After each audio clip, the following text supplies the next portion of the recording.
Так, алейкум салам варахматуллахи вабаракатух.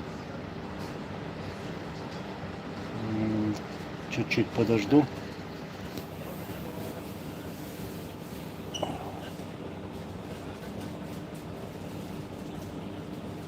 Алейкум ассалам, Джахар.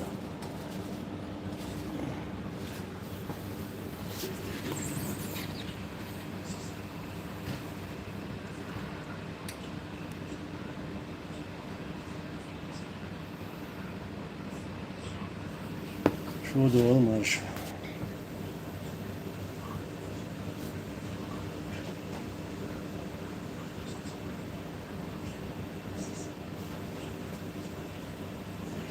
Седая голова, да? Алейкум ассалам, Абу Билал. И все наши братья, сестры. Хорошо. Прогресс. А слышно, как хорошо?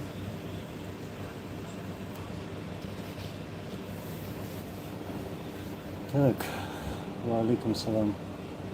Жим собор для шорса. Пока люди придут, у меня, как обычно, всегда вот я заранее как бы не объявляю в эфире прямом.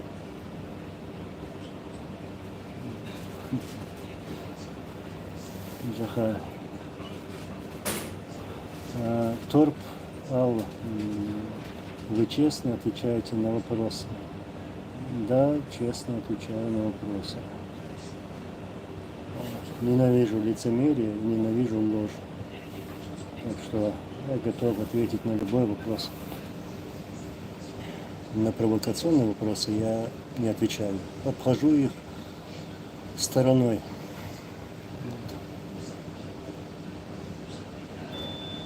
Рустамов пишет: смысл вашей оппозиции объяснишь? Это не оппозиция.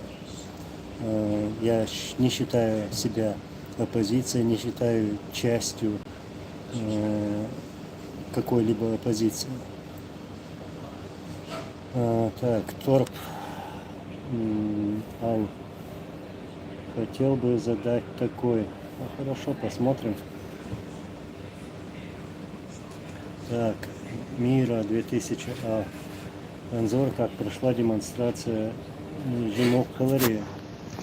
Ну да, я отвечу на русском. Да, там, как я раньше говорил,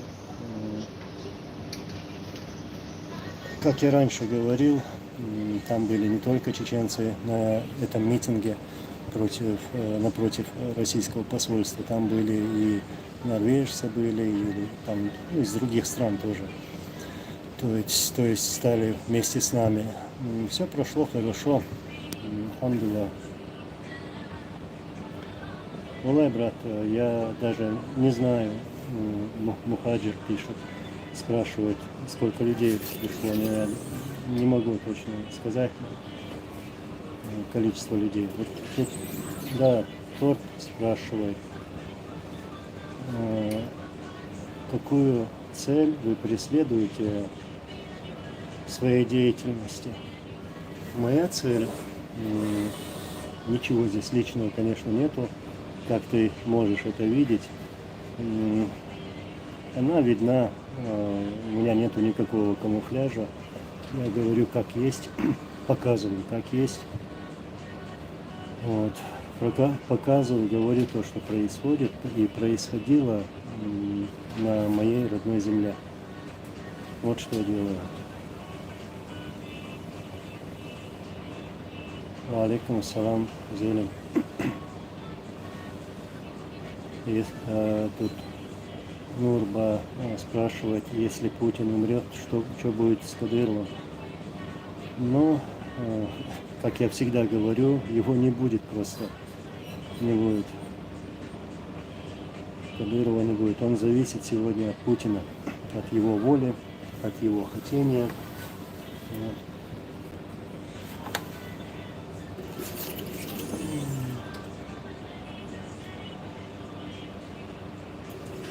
Анзор, послов скорую не выслали, они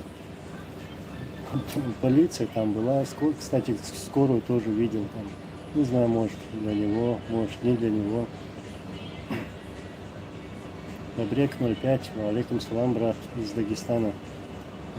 Смотрим тебя, поддерживаем тебя, брат. Сделай небольшое назидание братьям-дагестанцам.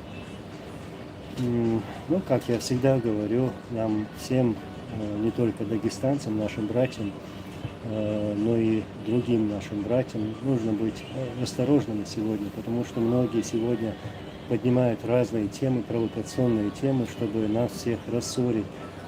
Вот самое первое, вот стараться выявлять вот такие провокации, которые направлены против нашего единства на нашей родной земле.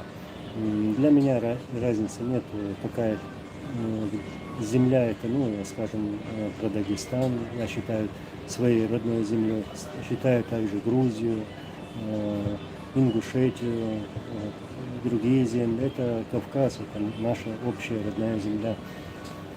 Вот. И как-то уметь выявлять провокаторов, не вестись на них, не вестись на разные лозунги, на их провокации в общем. Да, Бену Эва митинг прошел, мы там недолго стояли, то время, которое нам определили, администрация, полиция Осло. Вот.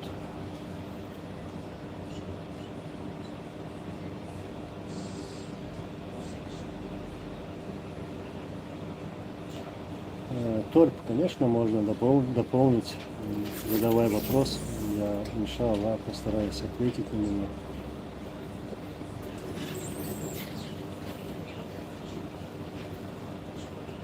Абу Билал пишет: Анзор, что скажешь насчет того, что в дальнейшем решено игнорировать критику в адрес Лопуха, то есть к путинского петухинца? Это сдача позиции или тактика пути?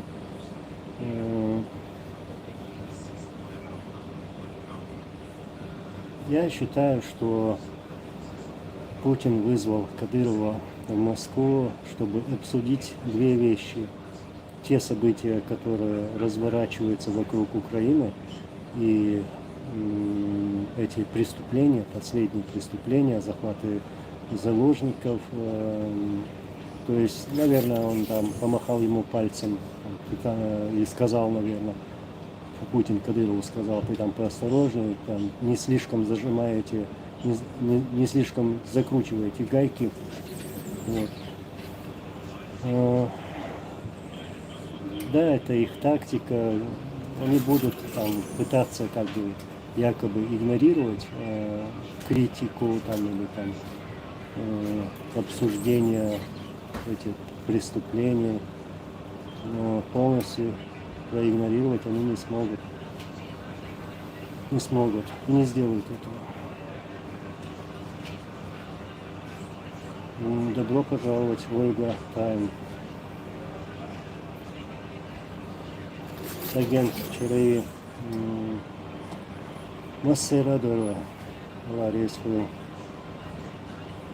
Нурба, но другой президент его поддержит.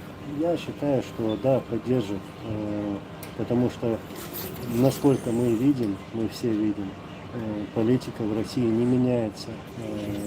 Сколько бы там людей не менялось в руководстве, но политика остается той же самой и еще хуже даже с каждым разом. Вот там, вспомните Ельцина, во время Ельцина мы говорили, вот уйдет Ельцин и будет все хорошо. Да нет, стало еще хуже. Это преступный режим Кремля, это, как когда-то говорил Литвиненко, это мафия,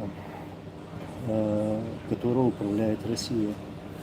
И если народ России не проснется, то там ничего не изменится.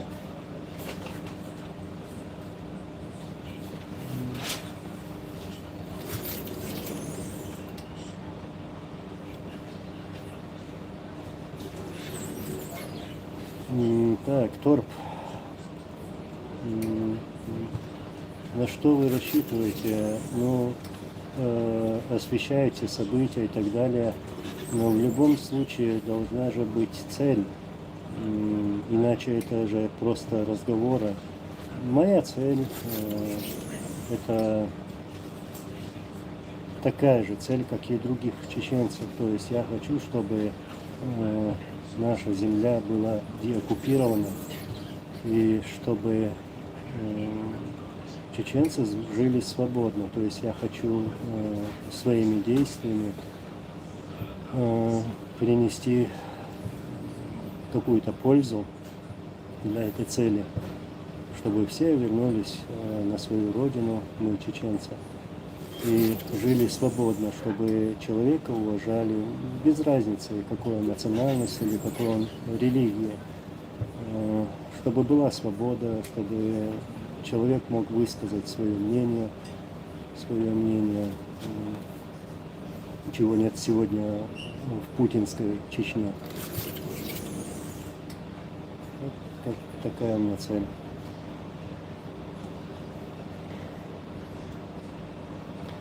Торп, моим вопросом ваши коллеги уже недовольны.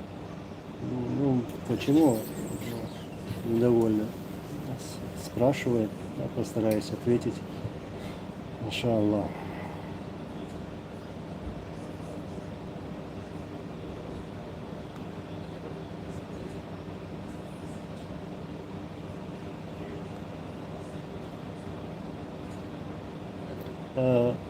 Я обязательно выскажусь в адрес этого главного петухинца, чуть-чуть терпения, а также я должен сегодня сказать пару слов бенуевскому блогеру. Вот. Но это потом.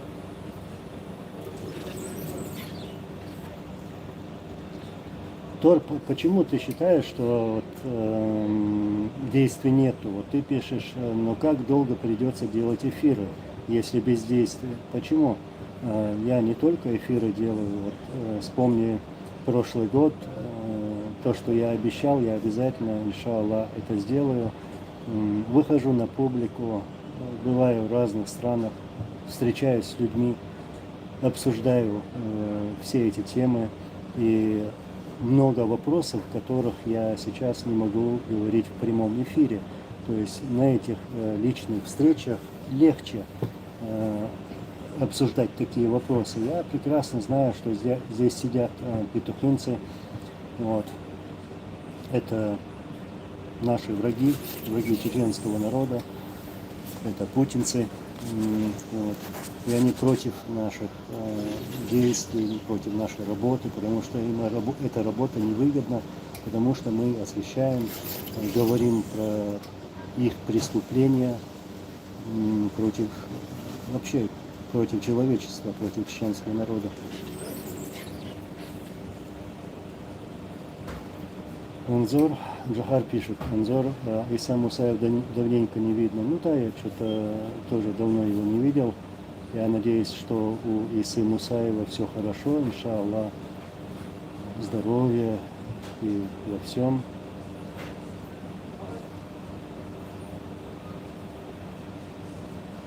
Сайфулла Чечен, алейкум салам, брат. Анзор, такое ощущение, что Кадырова пытается списать многие против него, выступает очень странно, это тебе не кажется, но смотря именно про что ты говоришь, ну, я знаю, я вижу, анализирую последние его выступления, последние его телодвижения и выпускание этого пара. И, как говорю, это его агония, он как истеричка ведет себя сейчас. И это видно из его последних действий. Вот. Я считаю, что это его конец. скоро, иншаллах.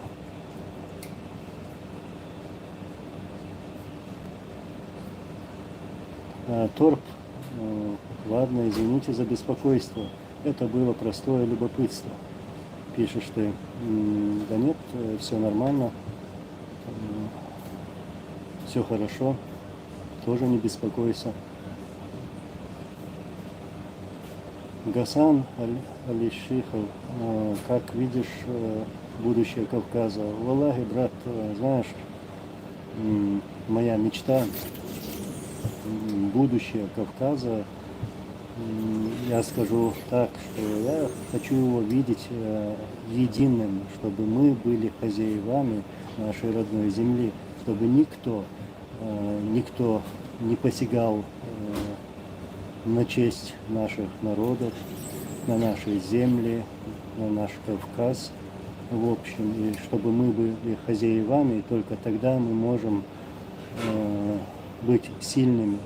Сегодня мы слабы, потому что им, российским спецслужбам, путинской России, удается как бы внести раскол среди стран, республик нашего Кавказа. И я надеюсь, что Кавказ будет единым, иншаллах.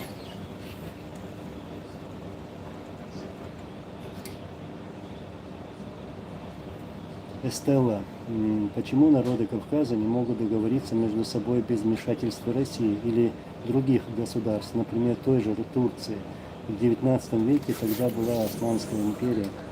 Но, понимаешь, не все это понимают. Не все это понимают. Ничего нам хорошего эта Россия не принесла нашим народам. Ну, просто если зайти недалеко так в нашу историю, заглянуть в нашу историю, что мы там найдем со стороны России, что они там сделали для нас хорошего. Кровь в Грузии, Азербайджан, Ингушетия, чеченцы, там Осетия, там другие республики, везде пролили кровь. Вот. По вине Москвы. Вот, как я сейчас только что говорил, я очень надеюсь, что Кавказ будет единым целым.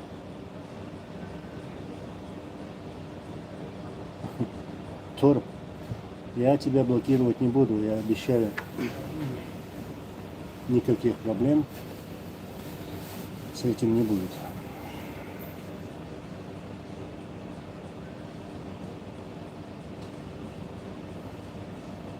Долой Путина. Да, долой. Алейкум салам, антилла, баракату.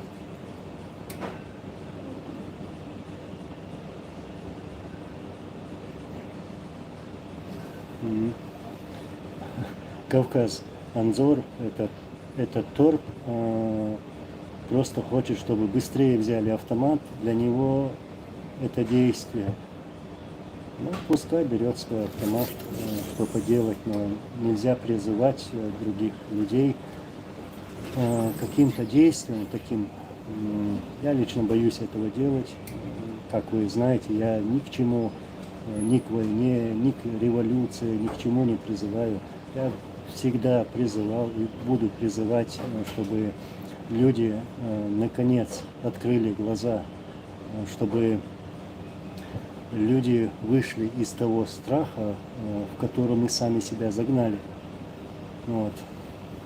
Чтобы мы были едиными.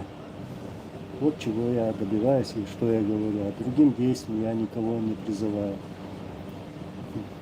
Тари, брат, что скажешь про карачаевцев, балкарцев? Брат, вот что я скажу. Я очень уважаю все наши братские народы. Они для меня все братья были и будут всегда. У меня сегодня есть контакты. Я не скажу дружба, да, у меня есть чуть более, чем дружба, братство. Я брат любому кавказцу. Вот. И в любое время я могу встать рядом со своим братом, без разницы какой он национальности. Вот. И помощником могу быть для своего брата. Вот, то есть стану рядом с ним.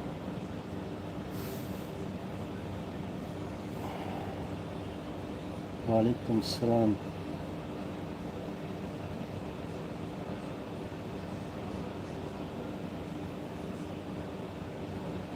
Жахар Дудаев. Анзор, надеемся, все хорошо у Мусаева, у Исы Мусаева. Чего мы ему не желаем. Иншаллах, я тоже очень надеюсь, что у Исы Мусаева все хорошо. Иншаллах. Да, Торп, говори. Говори.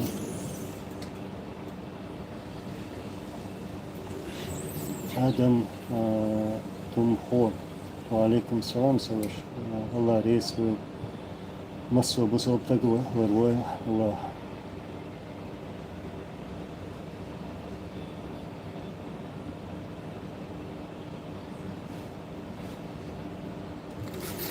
Ильмир Рисаев. Алейкум салам, брат. Из Башкирии.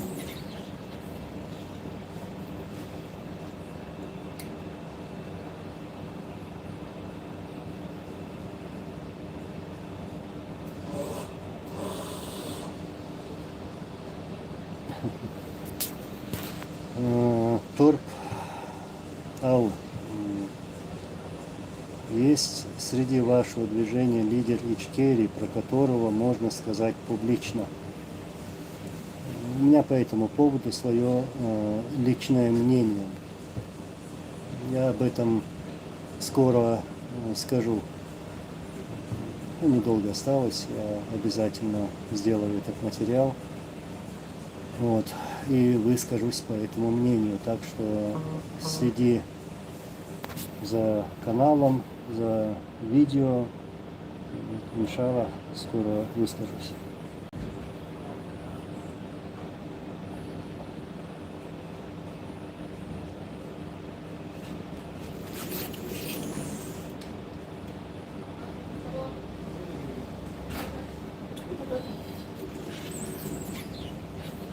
Абу Билал, Анзор, цель очевидна всем, тому, кто спрашивает, и тем, кому не нравится то, что ты делаешь. Ну, не то, что я делаю, а то, что делаем мы все. Те люди, которые стоят на митингах, те люди, которые высказывают свое мнение, которые публично выступают, будь это блогеры, будь это наши активисты. Это зачтется перед Аллахом. Вот. Это часть их газавата, джихада. Поэтому, если есть какой-то критик, как помните, как говорится, мы можем одолжить нашу обувь, пусть пройдут этот путь, прочувствуют все, и лишь тогда будут критиковать. Не критиковать надо. Я понимаю такую нормальную критику, я ее признаю, я считаюсь критикой, а также люблю советы людей. Вот. Но бывают такие, чтобы в чем-то там упрекнуть там, и так далее, и тому подобное. Ну, вы знаете, о чем я.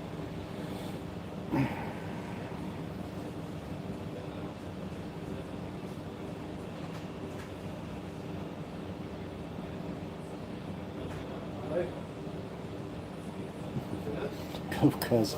Я не обещал тебя не банить, пишет Торпу. Ну да, это я обещал, что я банить не буду здесь никого. Сайфулlah, Масова, Аллах, Аллах.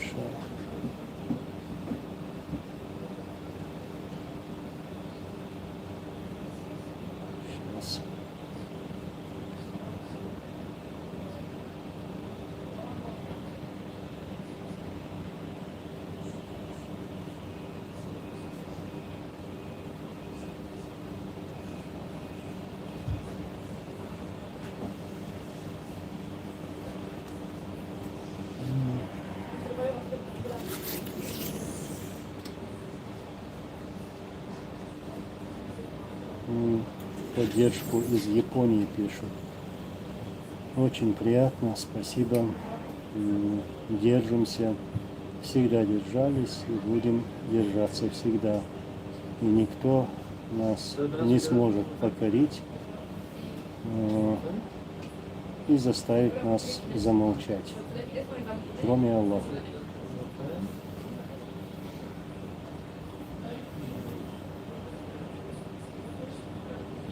Алекс Мур пишет, так сам Мусаев же погиб в 2015 году, Дебальцево. Нет, мы говорили про Ису Мусаева, а не Мунаева. Владимир Аволь Иса Мунаев вышел.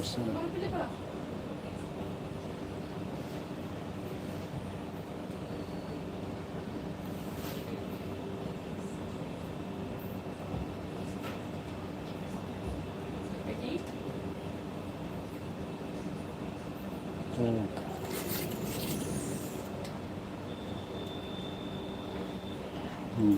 Бартолом Аллах тегайбер кетиюла насуямат мунах алашула. Амин. Аллах ресурсы.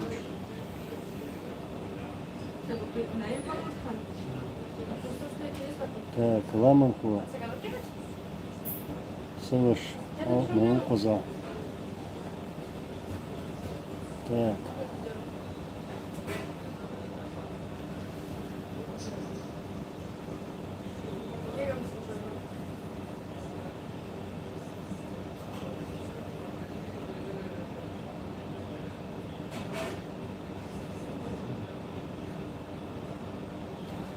Насчет Алекс Мур, да нет, Алекс Мур пишет, ой, извините за невнимательность, нет проблем, я лишь как бы напомнил, подкорректировал, все нормально. Так, Абуллах, алейкум салам.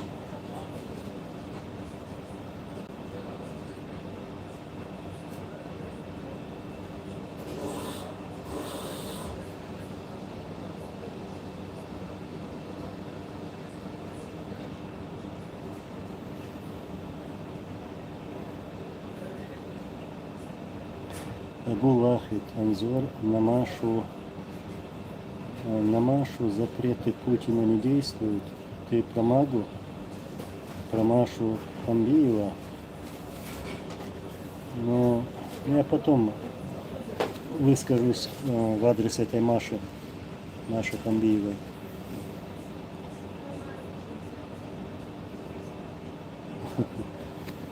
Ламунху, вой дол штуба, дэр вой амаду. Только что был на митинге напротив российского посольства и этой свинобазы.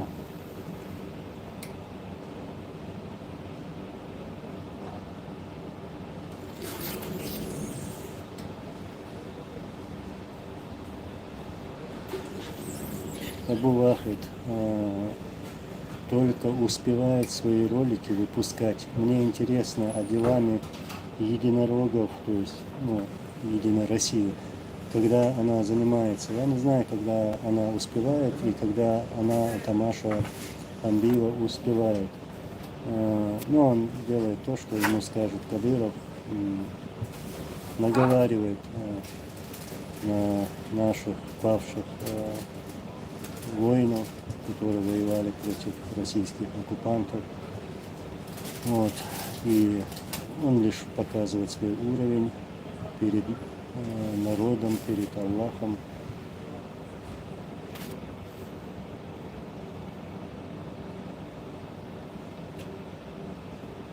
Так, Аль-Таир Караганинский, алейкум салам, Саваш, Ларис.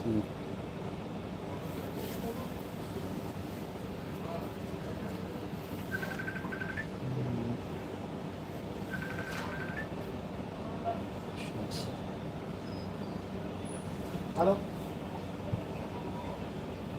Эй. Что делаешь?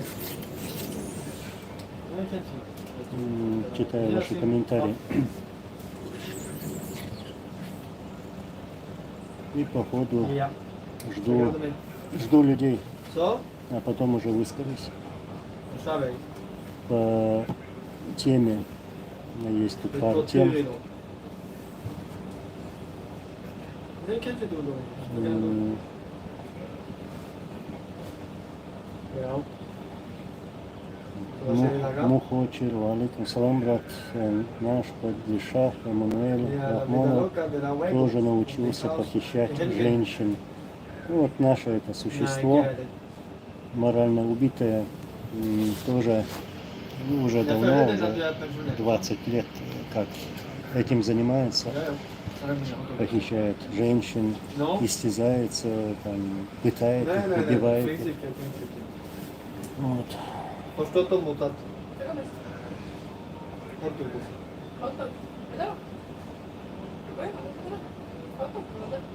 No.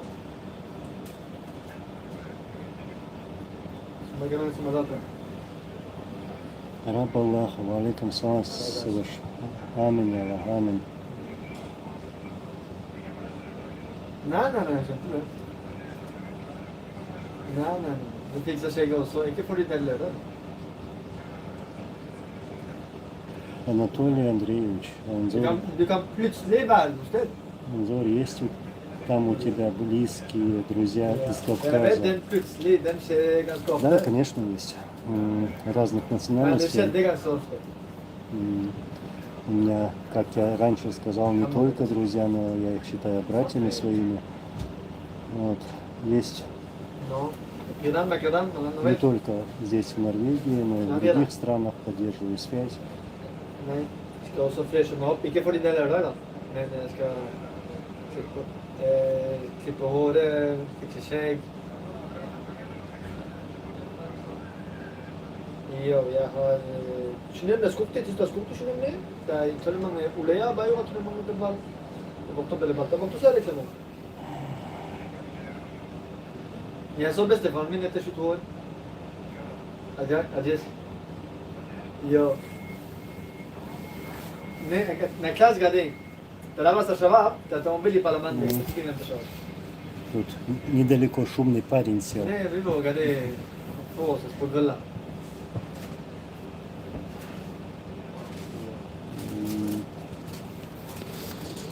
Так, Jag känner min karta Niklas, nej, det är så många år. Муходжир, спасибо большое вам, Bästa блогерам. fan, jag Говорите смело против тирании. Еще раз салам из Таджикистана. Алейкум салам, брат из Таджикистана. Будем говорить, говорили всегда. Bästa fan, det går bra. Det Вот. går bra. И никто из этих шайтанов нас не остановит. Пускай постарается, но что-то хотя бы мужественное такое придумает, а не так давлениями на родственников, на женщин, как они любят это делать, что им и позволяет Путин. Но нас это не остановит. Иншаллах. Hallå? Hallå? Tjena, tjena bratte. Как я здесь, братку?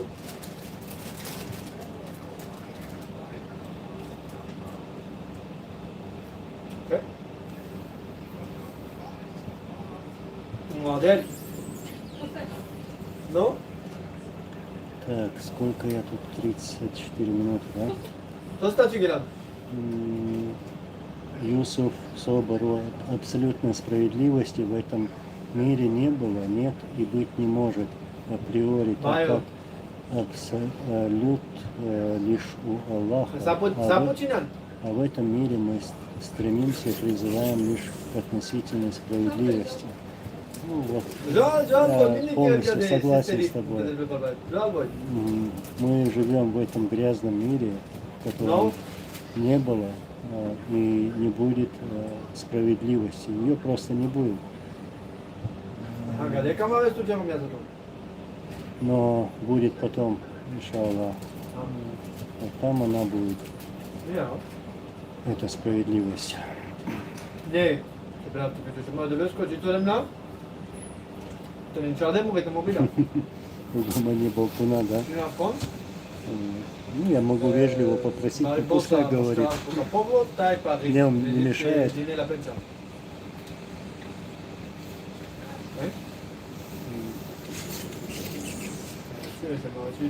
Ce ne vorbim de nou?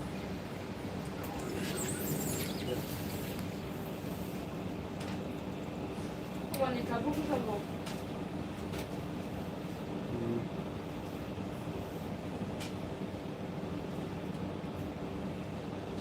이런 거 이거 맞아요. 말로 같은 거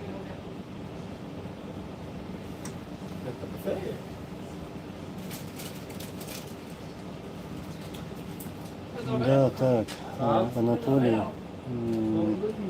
пока власти такие, как Путин и Кадыров, не будет справедливости, пусть Всевышний поможет народу в Чечне, пусть Всевышний поможет всем народам, всем нашим братьям и сестрам.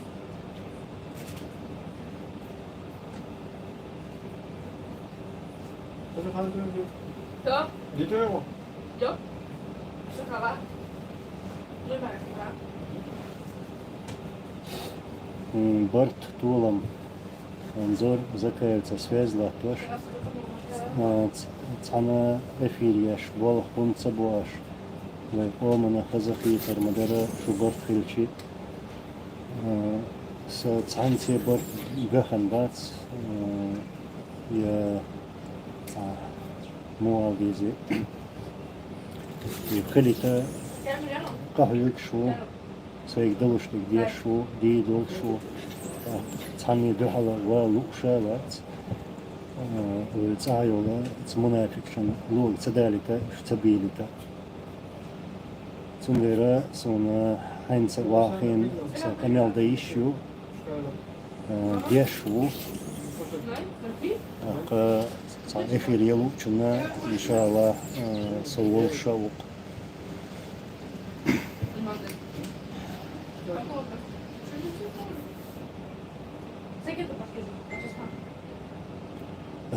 As Boga Samdu, Skaitatoria Saj, Lynch Hatten, Sunso, Tanyal Lakar Tsahit, Yetha Sail Lakarat Tsahit, Down Halka, Shadish Tatir Due, وقوم Halka Due Tatir Shadish. Tindera Ta She Talitchi Ambitia Show, Nach Hilchi, Ishrechi. И амбиция считает на рожка, табелька, цахум лилу, дизу, цахум речи, дела.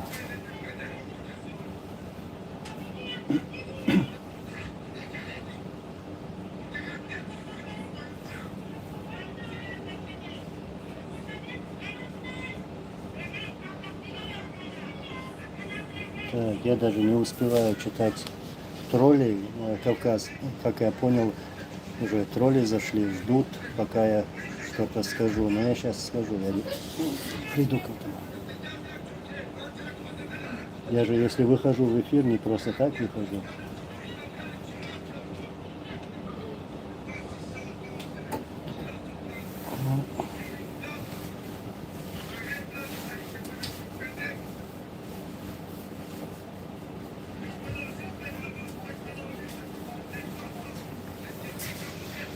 Так.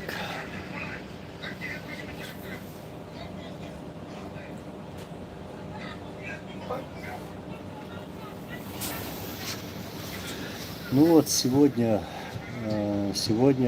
мы собрались в центре Осло напротив российского посольства, чтобы показать себя, чтобы сказать, что есть проблема, и эту проблему создают в Кремле Путин. Мы стояли там напротив этого посольства с разными лозунгами, к примеру, такие, что Путин каннибал, что Путин террорист, что Путин виновник всех этих преступлений, которые происходят на чеченской земле. Он виновник всего этого. Вот. На этом митинге были не только чеченцы, но также другие наши братья разных национальностей, даже не только Кавказа. И, как вы знаете, уже последнее время проводятся такие митинги в разных странах. Там Стокгольм, Страсбурге, Мюнхене, там, здесь в Осло. И они будут продолжаться. Мы лишь набираем обороты. Так что все впереди, и это все только начинается. И бывает такое мнение, я хотел бы подчеркнуть, что некоторые говорят, вот Кадырова не надо трогать, про него не надо говорить, его не надо упоминать, как бы. То есть этого палача чеченского народа. Я отношусь к такому мнению, что надо называть имена этих преступников, которые на месте совершают вот эти преступления. Почему? Если даже судят, да, суд, то судят и организатора, и виновника этого преступления, то есть который пошел там с ножом и кого-то уколол, убил, например, или если даже не убил. То есть судят и организатора, и того, кто совершил это преступление. Поэтому я сторонник того, чтобы называть имена этих преступников и организаторов, и не только Кадырова, там, преступник Шаманов, преступник Кадыров, преступник там Делимханов, там еще какие там фамилии у них были, Грачев, там, Пуликовский, Степашин и так далее и тому подобное. И наверху, который стоит их хозяин Путин. То есть все они одинаково виновны. Даже раньше я показывал фотографию, видео, где я стоял возле плаката, где написано, что Буданов и Кадыров основатели пути Ахмат. И так оно и есть. Потому что этот Буданов и эти солдаты, контрактники, там, ОМОНовцы, милиционеры, российский генералитет, и этот Ахмед, и все те, которые стояли рядом с ним, присмыкались перед Путиным.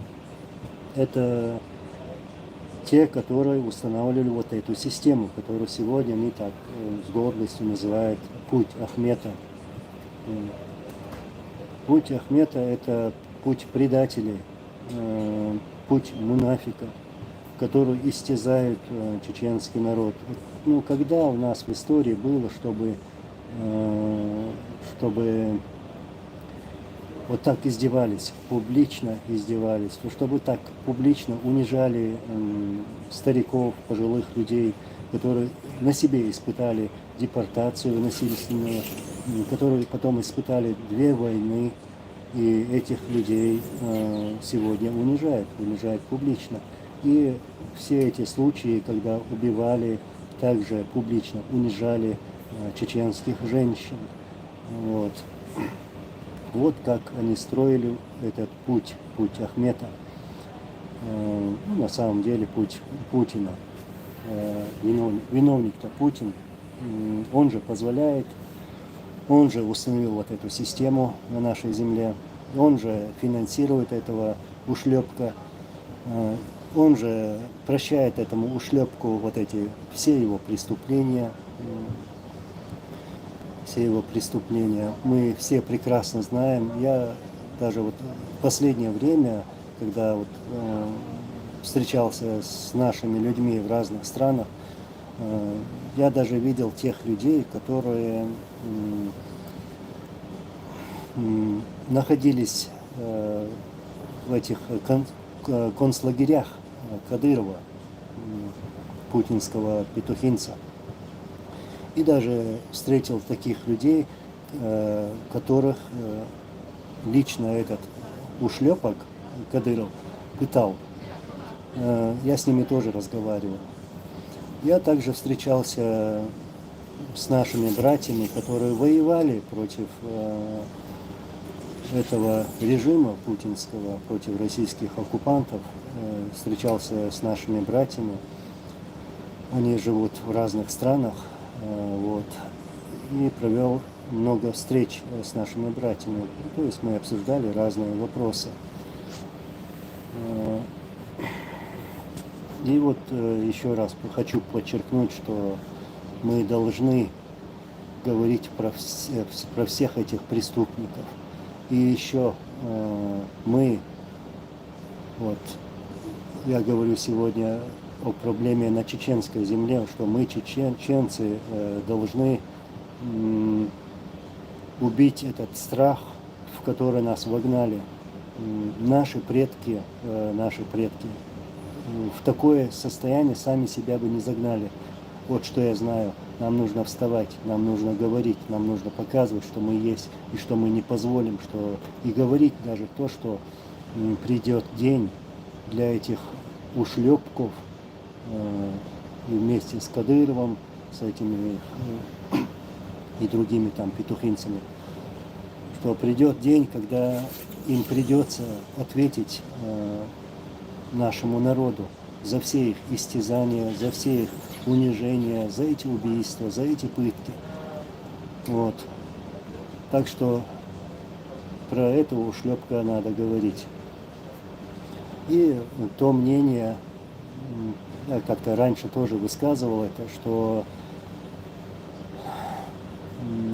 некоторые говорят, что вот эти последние преступления, захваты заложников, там унижение женщин, вот, как будто сегодня появились.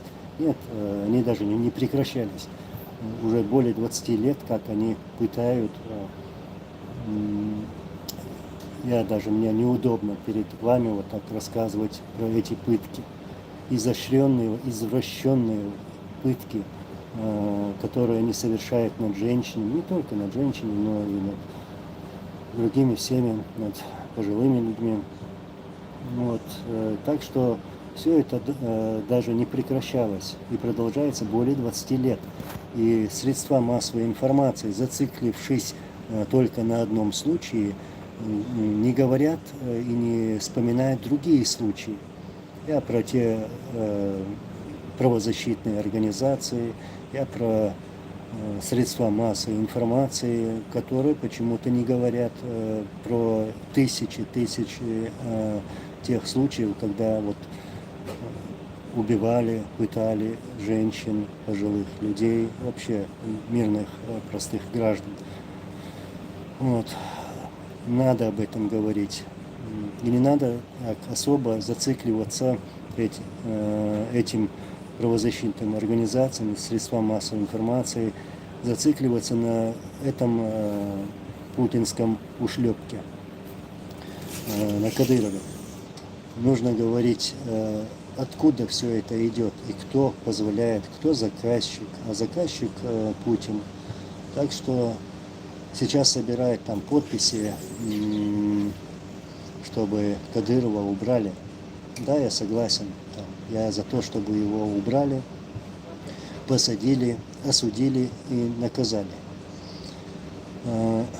Но почему-то вот эти собиратели подписей умалчивают об основной проблеме. Про Путина, про тех преступников, про тех Шамановых, про тех там Куликовых, Грачевых и других.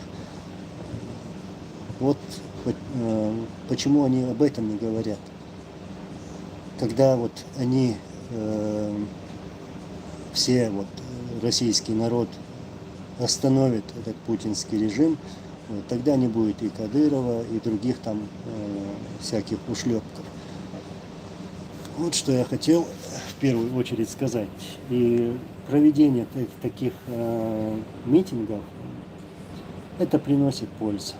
В первую очередь приносит пользу вот как в том плане, что это шаг к единству.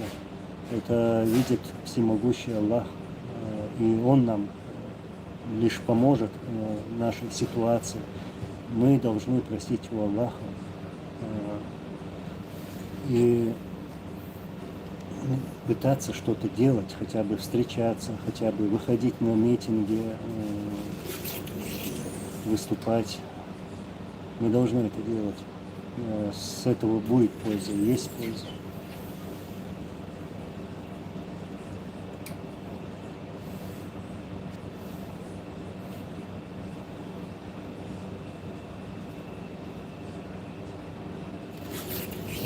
Алейкум ассалам. Анатолий Андреевич, вы пишете, Анзор, эти подписи не помогут. Хозяин этих пыток сидит в Кремле. Я тоже считаю, что не помогут. Если там тот, который засиделся в Кремле, захочет изменить ситуацию, там,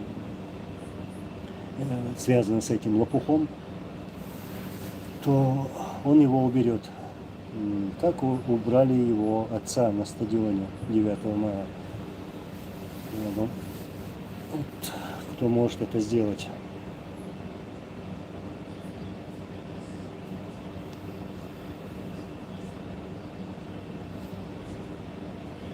Ночью Берлиня мацо митинг, валай саваш сун алхордац мацо митинга Берлиня.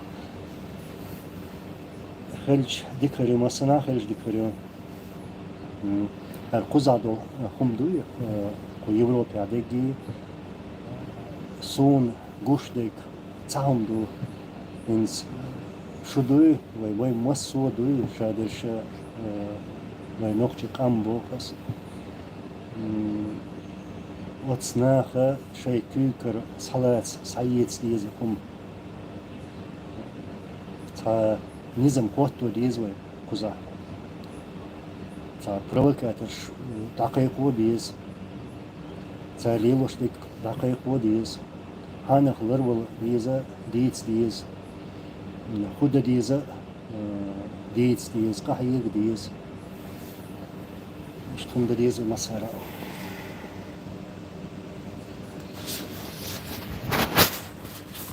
Ішт қалдық.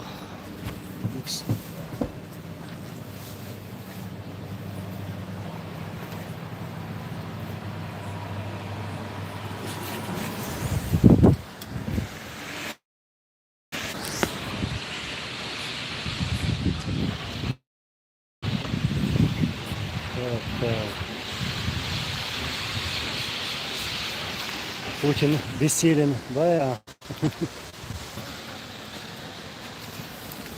Секундочку.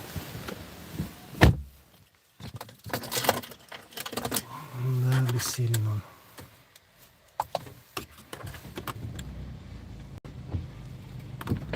Сейчас я вернусь к вам.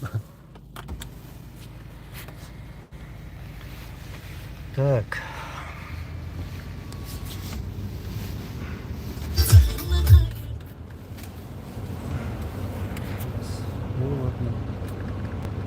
Холодно на улице у нас. Сегодня мороз был, в этом морозе стояли.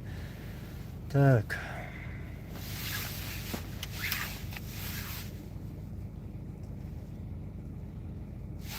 Куда делись комментарии? Анзор Барт Бувайн Угар Халха Юшер Вайнохче Кицадо Барт Болу Цицкаш Субрдела Барт Боцу Берзло Ешина Нохчо Волабеск Вайн Юши Барт Ца Духумш Датетна Гошит Эдона Цахум Лелу Дезве Цатык хала вельче, цабол бешхельче, ой худу куг штилу цида чу узвое. Ой иштуй бохшо, ца хум шлил дуе, ца бахан доч. С хум цабо, ца бахан хельч, ца сомнение хельч, ца тешем боц нах бовой нюа. Асам охчуа бица бицеш. Нуш бу олосом. Ist so elçun dukço rezu az da im Deutscher do so Heinze ibert ba kicha wo sa действительно قوم قهوة شولا هربال وين تحبل بال وين قوم تحبل بال بويش ولا так и قهوة شولا قهوة глук شولا سوتون وشا سوتون ولا خيروك إن شاء الله.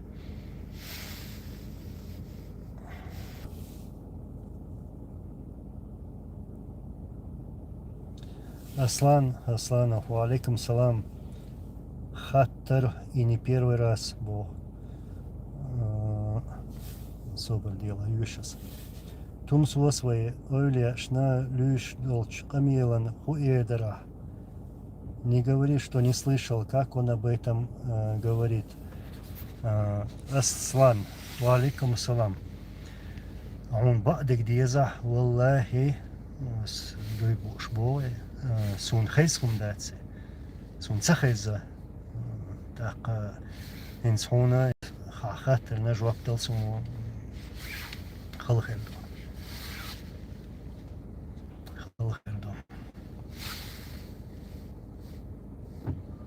بس صحيت يا سون هوكشوا اشت خاطر دينامات سون هوكشوا لخي سون صدايتاي خاطر из Камел. Милухч видео тя элцуи милухч хуминуатио мечаиш сунгайтай. Так с синфита кедон. Сей мнение абсолютно цандих. Озаца лучше син хиетек дучват, син мөтек дучват, сей мнение да улшумуса.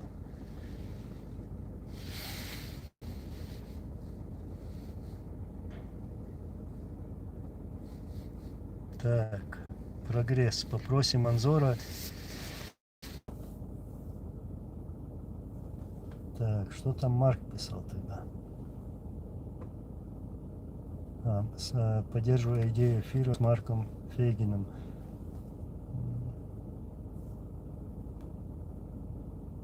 Вот еще Ольга Тайм пишет.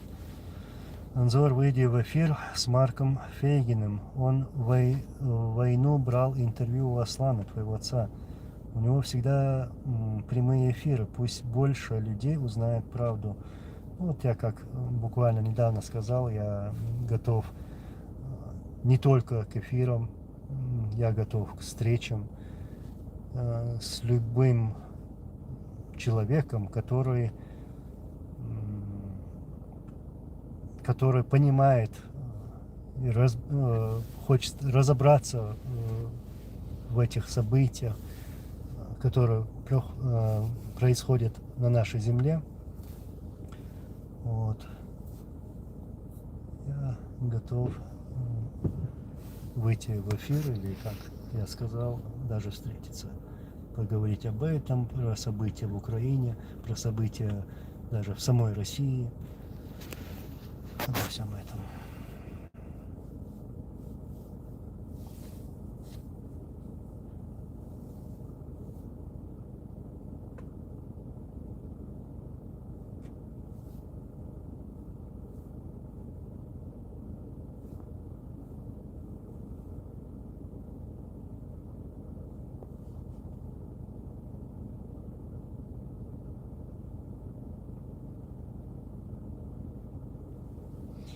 Так, валикум ассалам.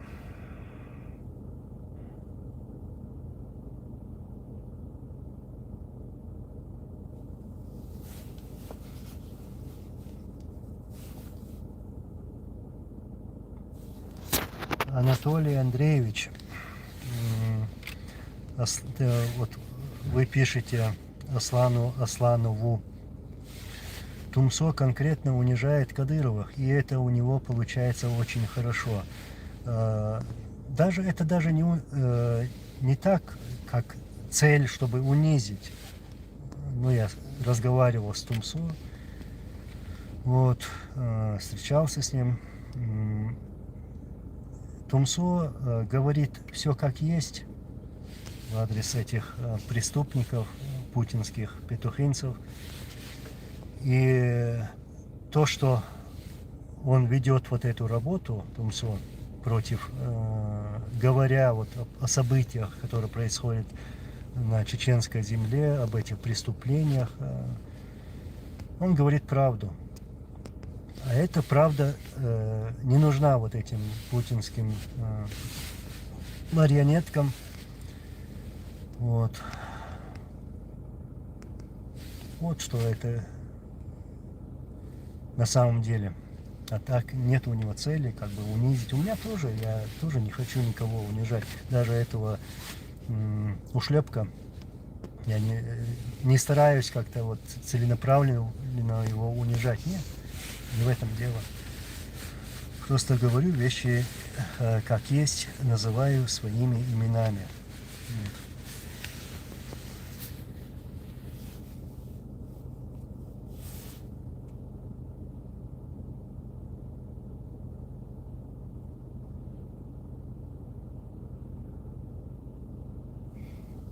Так, вот сейчас я последний тут комментарий. Вот Цокель, как это читается. Валикум салам, брат. Вот ты пишешь. Лично тебе вопрос. Анзор, придя к власти, готовы ли... Так, где он? Так.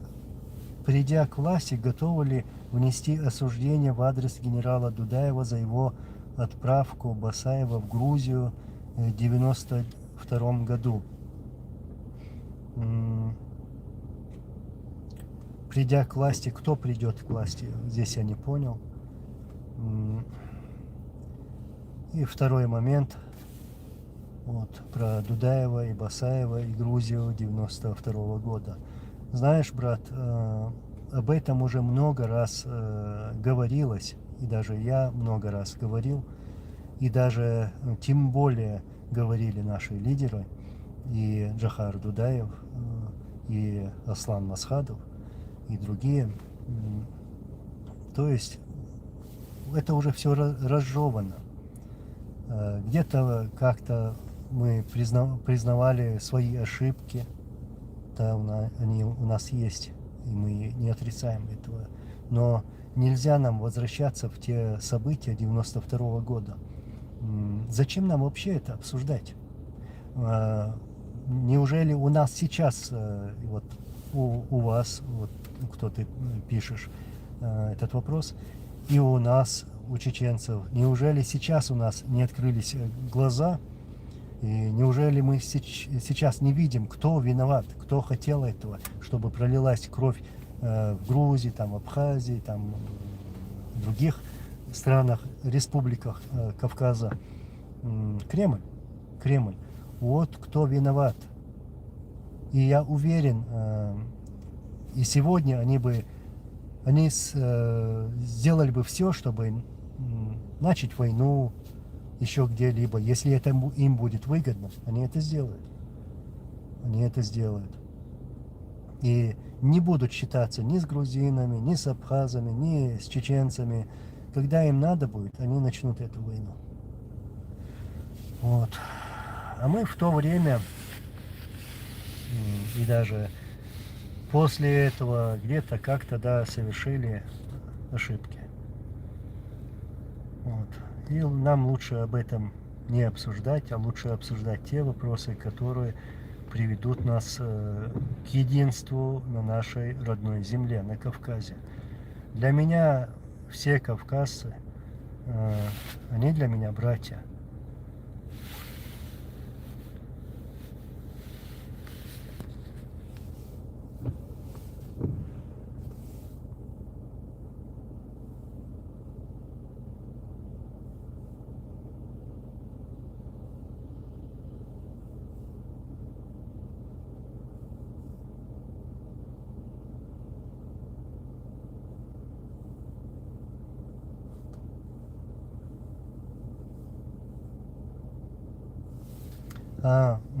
Вы написали, вы, Анзор, ваша власть. Ну, наша власть нашего государства, государства Чеченской Республики Ичкерия, будет искать добрососедские отношения со своими нашими соседями. Как я сказала, с нашими братьями. Вот так будет построена наша политика с нашей стороны. Ну, я в этом уверен.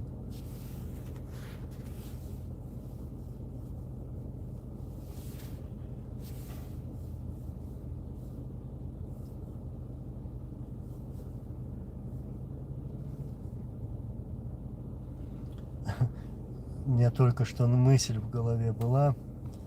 Вот все вы, которые сейчас со мной смотрите, задаете вопросы, пишете.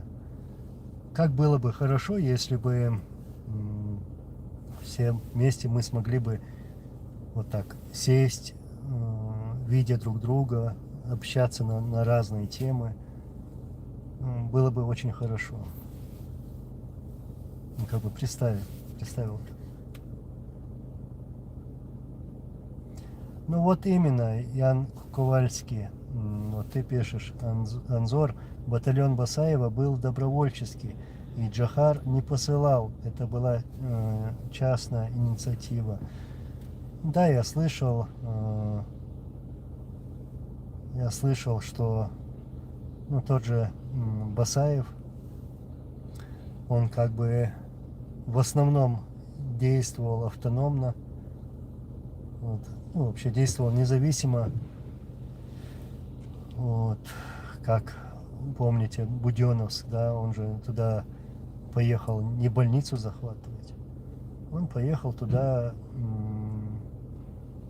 атаковать вертолетную часть, ну там даже не вертолетную, не только вертолетная часть, а там целый аэродром, где базировались вот эти самолеты Су-24, Су-25, бомбардировщики, штурмовики, которые утюжили чеченскую землю, которые убивали чеченских мирных жителей.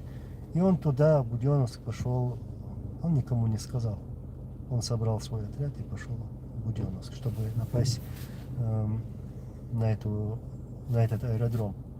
Ну там события так развернулись, что им пришлось захватить больницу, вот, как она называлась. Также с Грузией, это его решение было, его личное.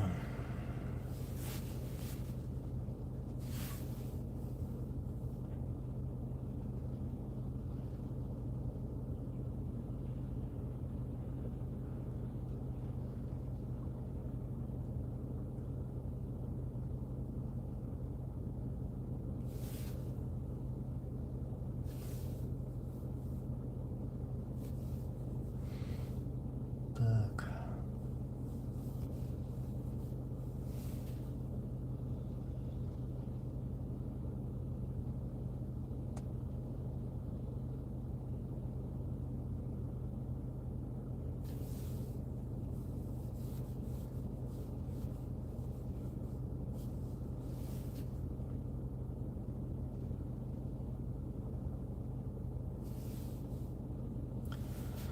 Сармат. Я обычно не отвечаю на такие вопросы, но хочу прокомментировать. Да, это даже не вопрос, ты пишешь комментарий. Басаев всегда действовал так, как сам для себя считал выгодным, и поэтому он часто ошибался. Ну да, были моменты, когда он без приказа военного командования делал то или другое.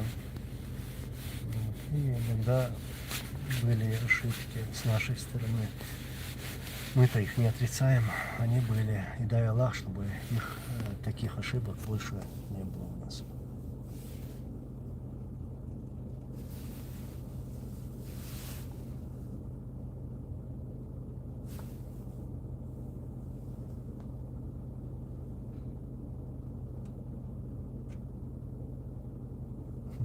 Джохар Дудаев, вот ты вечно пишешь, всегда вот пишешь, скоро, да скоро, ну быстрее давай.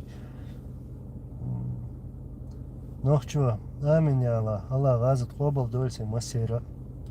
Валлахи, уггар вайком югар, уггар цен, уггар дикнаш, уггар мейра, яхюлш, дюнал долш, ويبجري برش شابرشا ويقوم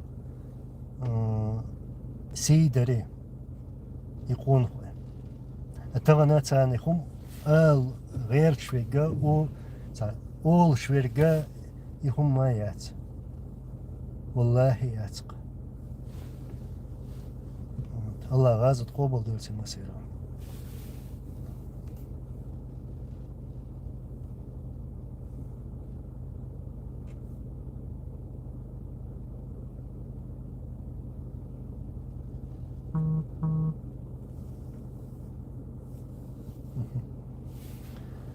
Ольга Тайм, Анзор, ты очень добрый человек, каким был в юности, таким и остался.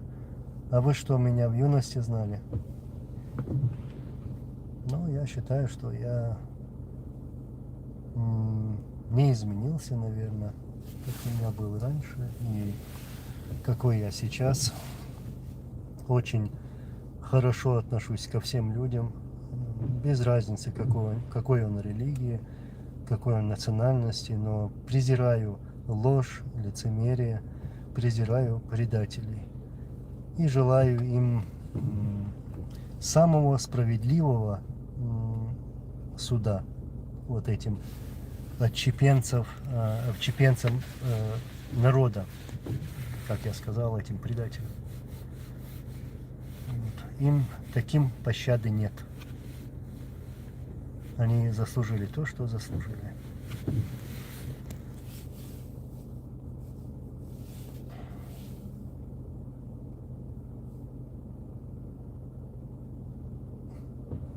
Диана Денисовна, иншаллах, Анзор, мы все тебя увидим и сможем пообщаться с тобой. Да, я люблю вот реальные встречи. Я не сторонник того, чтобы перед камерой сидеть вот так сейчас, вот виртуально общаться. Ну, я и не люблю камеру, как вы, наверное, уже заметили. Вот в прошлом году, когда я выезжал для проведения разных встреч, то мне это было настолько приятно, ну, даже словами не передать, когда вот ты сидишь со своими братьями, обсуждаешь все эти вопросы открыто, зная, что там никакие там путинцы тебя не видят, не слышат. То есть у нас же тоже есть, конечно же, есть свои секреты. Вот. Мы об этом сейчас в эфире не говорим. Есть что вспомнить. Вот. Это люди, которых я знал с первой войны. И это люди, которые участвовали во Второй войне. Да, я не участвовал во Второй войне, но был участником Первой российско-чеченской войны. Вот, обсуждали все это вместе. Вот это бывает, ну, и вы сами это знаете, сесть за чаем, за кофе, вот так, проводить такие встречи. Ну, иншаллах, как вы пишете, встретимся, увидимся. Ольга Тайм. Да, знала тебя в юности. Странно. Может быть.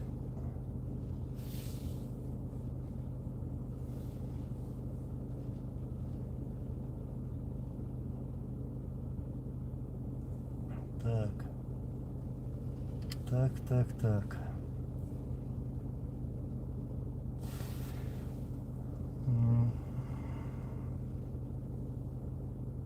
Манса. Так. Валикум ассалам ва рахматуллахи ва баракатуху. Алхамдулиллах. Все по воле Аллаха, все хорошо. Вот, он спрашивает, как вы, как семья ваша, как митинг прошел сегодня. Алхамдулиллах, все, что касается этого, ну, все нормально, все хорошо, все прошло хорошо.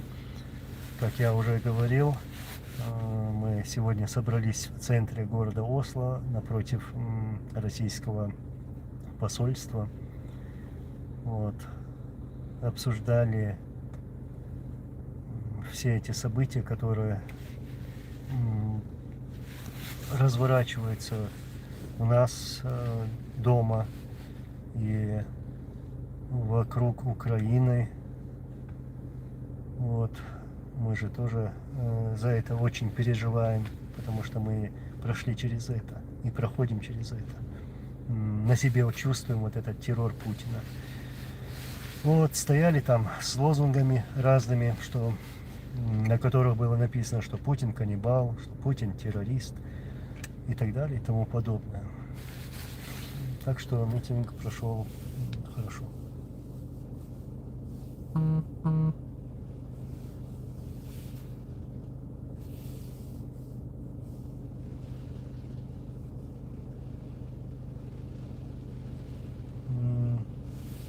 Nog čo, bърт муха хирбувай. Вообще тешим боч, хилч. Я Аллах, ето биятхан. Амин, я Аллах, амин. Вообще тешим, вот стих дух болбина. Гасқи, спецслужбша, дух чо болбина. Ваню алихум штадаха, халак бамабарвай. Инстагана лул хочуқца тешвай. وتصحولي عدوك ويتهون بس ده تسباخشي ده مدويش برت خلش خزادو دالا بوويك برت بيبو برت حاجة بوويك سونا مسيا بطح دوق بجري جينا والله سوسيالت قمع تحندو تاق لوغا وين خيتا تغن تحتير دوق تاق أصحاب ما لرا عالم والله برت باتس سونجي نجم وين مو برت يتاقوي تاق يبخي تاق وو إيش تا هم شكيه جواش يتا أمبيتش تاع بوختش كوش إيش دعتا ياخوش ويش نير برت بو سونجي نجدوق تاجين جادل جديك خردر دم تاجم جا بيش إبرت جو ذكردا جا بنا قهوة شخل شوي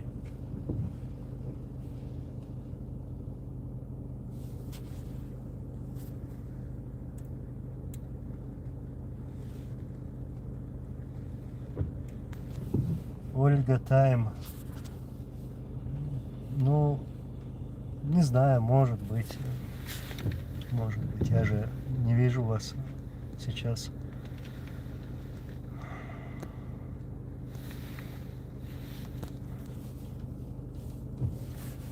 Альтаир Карагандинский. А что там нет? Что там насчет Тумсо?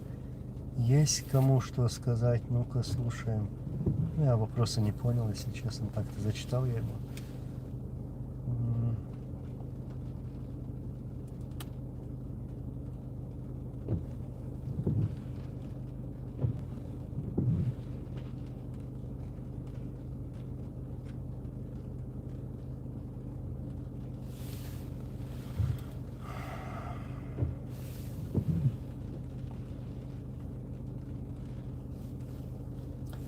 Тумсо Цалевду. Ну, я сейчас про Тумсо скажу. Вы же помните, сколько людей было, которые не хотели вот этого единства среди нас. И со мной связывались люди, писали мне, говорили, вот там не надо с Тумсо общаться, не надо там с Исламом Белокиевым общаться, с другими, там Бартмашо говорили, с Закаевым и так далее и тому подобное. Так вот, эти люди и как раз ведутся, или может даже работают напрямую российским спецслужбам, и вот эти ведутся на вот эти провокации. То есть это провокаторы, которые мне писали и говорили, там не встречайся с Тумсо, не встречайся с Белокиевым. Я встретился, поговорил, и оттуда будет польза, и она есть.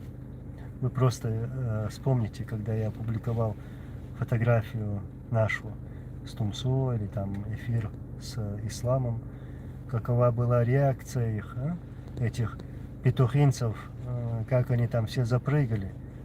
Вот. Вот что им не нравится, вот что они не хотят. А мы будем встречаться. Будем. Потому что мы братья. Вот. И мы идем одной дорогой.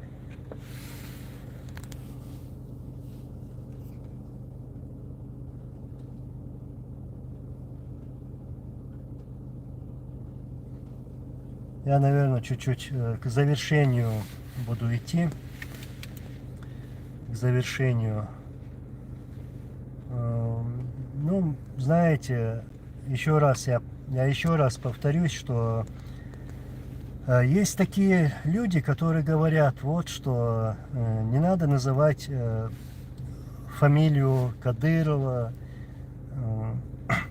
вообще не надо о нем говорить, надо только про Путина говорить. Я повторюсь еще раз. Сегодня мы не можем игнорировать этого путинского петухинца. Вот. И не имеем права игнорировать его на самом деле. Я знаю, что он ничто, что он из себя ничего не представляет. Единственное, то, что есть у него, вот это поддержка Путина и деньги Путина. Больше ничего. Я этого лопуха знаю очень давно. Знаю лично, и как я раньше говорил, такая трусливая личность на самом-то деле. И я вспомнил лишь один-два момента, где я его вообще видел на самом деле. Я его не видел на Первой войне. Я его не видел там в каких-то действиях во время войны, Первой войны, Первой российско-чеченской войны. Вот. И там в своих видео несколько раз там как-то сжато, но сказал про этого лопуха, кто он есть на самом деле. Да, он там представляется там каким-то героем, каким-то мужиком, хотя никакого героизма там нету. Когда один раз там услышал автоматную очередь, он, я и раньше говорил, он залез в эту трубу, несмотря на свои габариты, и потом его вытащить оттуда еле-еле вытащили, в общем. Вот такой вот трус, именно трус будет себя вести вот так, что он будет захватывать в заложники родственников, своих критиков, там, других каких-то активистов, там, общественных деятелей, захватывать в заложники их родственников. И с помощью этого действия, захвата в заложников, будет добиваться цели. И сколько раз он делал, когда публично унижал женщин, даже видео есть. Как человек, уважающий свою мать, сестру или дочь, может унижать чужую сестру, мать, дочь. Вот. Вот что из себя представляет этот Кадыров. Это трусливая личность, и, как я и говорил, в его черепной коробке, мне кажется, этого серого вещества нету. Вот. Он любит там рассказывать про этот выдуманный героизм, там, мужество. Если бы я где-то слышал бы или видел бы, я бы сейчас все это не говорил бы. Я не люблю ложь, я не люблю лицемерие. Поэтому я еще раз повторюсь, Кадыров, я буду тебя называть. И тебя всегда будут называть те, которые сегодня живы, здоровы. И потом через лет 20, через лет 50 твою фамилию, вот именно тебя и твоего отца будут называть. И будут говорить, знаешь как, что вы самые вот мерзкие существа, что вы предали все, что возможно, религию, народ, что вы предатели, что вы купились на деньги, что вы более мерзких в нашей истории никогда не было. Даже Мазлак Ушаев перед вами какой-то божий одуванчик. Вот так говорю. Вы перешагнули всех.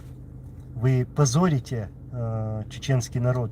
Вы позорите чеченскую историю. Вы ничто. И кем-то, чем-то вы никогда уже не станете. Если вас даже, вот как я говорил, расплавить и залить в какую-то форму, и даже эта форма у вас не получится, у вас ничего не выйдет. Большого мужества, чтобы запугать женщину, не надо. И не надо такого мужества, чтобы оскорбить там или унизить пожилого человека. Вы вспомните 2004 год, когда в твоей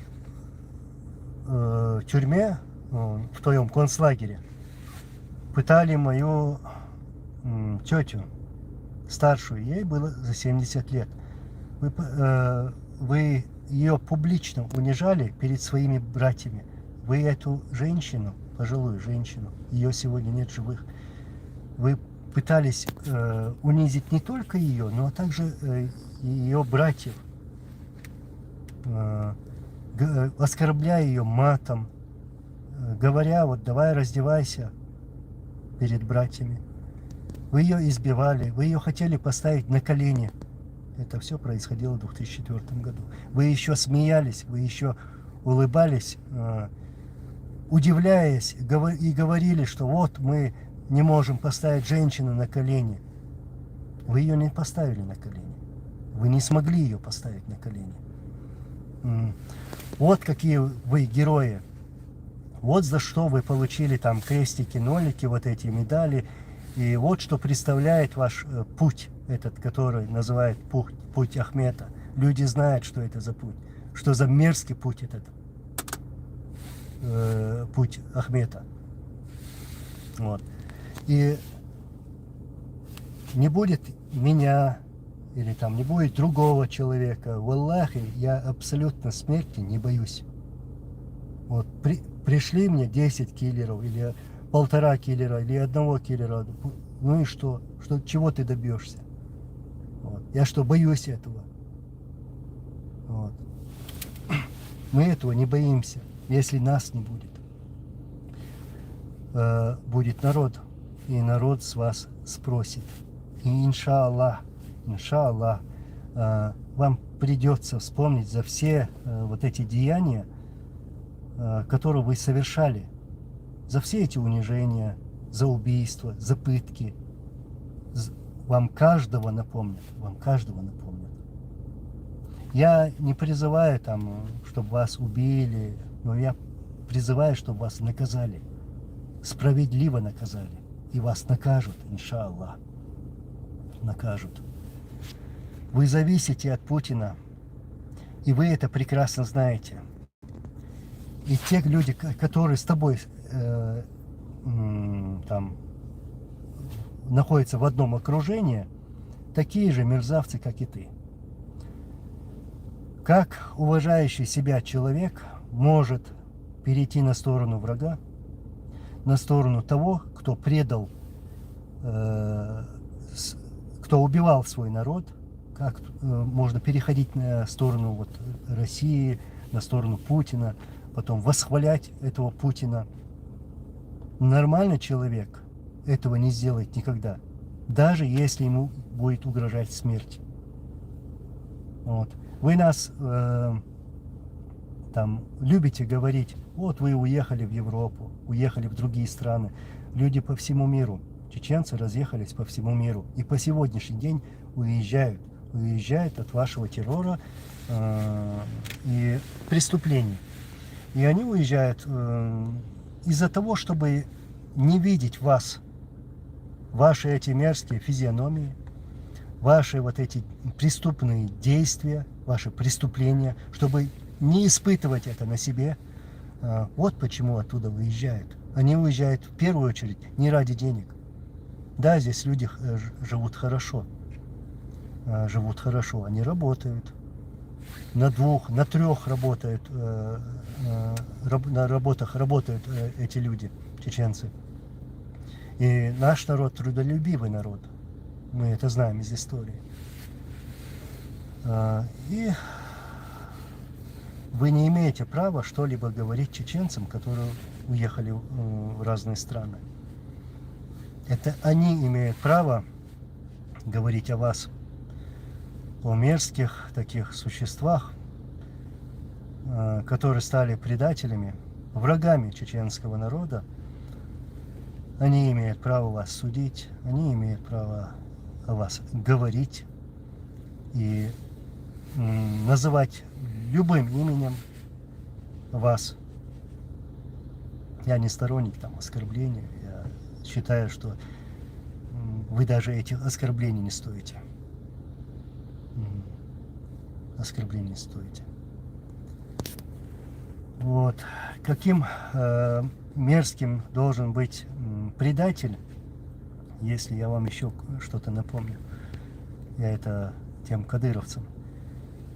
Какими еще мерзкими вы должны быть, когда вы стоите над телом убитых муджахидов, которые воевали против российских оккупантов и которые погибли, когда вы стоите над их телами и своим грязным языком, русским отборным матом, вот, вы пытались оскорбить этих муджахидов,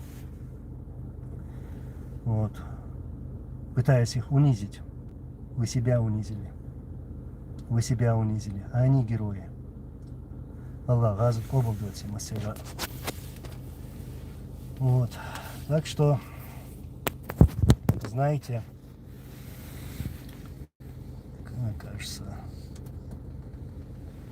знайте и не забывайте, что вы предатели. Как я говорил тебе, я к тебе говорил, Кадыров, я просто многие годы не называл твоего имени, фамилии, просто брезгал.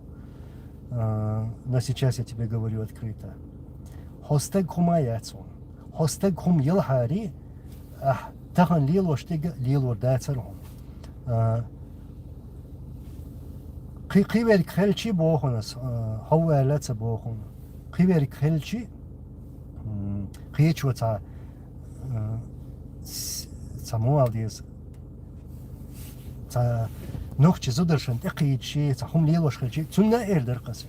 Хостег гяцар элдер сунна. Сун биедац, цемо яла, фамили мох яла, нахайзваш, миск нахайзваш бега, миск зудри хайзваш бега и бьюхумю. Хуега Кадыров, хуерду, на самом-то деле. Хохум Аллахум маяцу. Адам Далхари,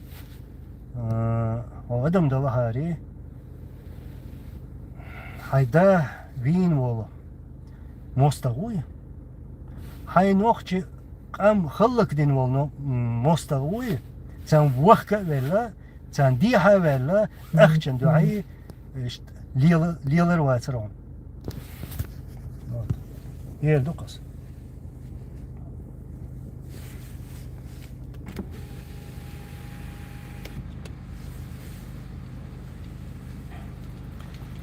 Сундера дал мола шадек банислорду жоп дал дизерду Дан халха бурду, жоп, дан халха бурду. Цега, что Путин хрватс, что Киверга хрватс, что Ахча хрдац, что Бахча хрдац. Телефон вахелся. Abi muhakkak yetişiyorsa.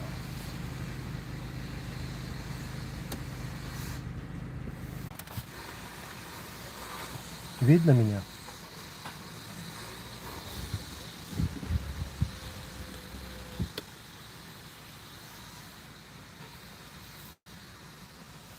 Сначала Собря. Кавказ. Мы на связи.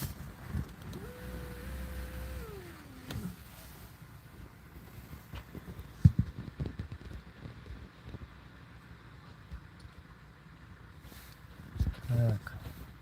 Ну-ка, напишите кто-нибудь. Кавказ, язди. Меня видно?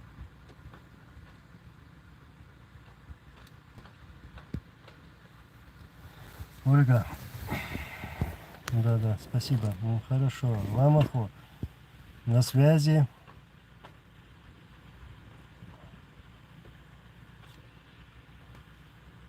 Тут у меня уже телефон нагрелся от этой речи.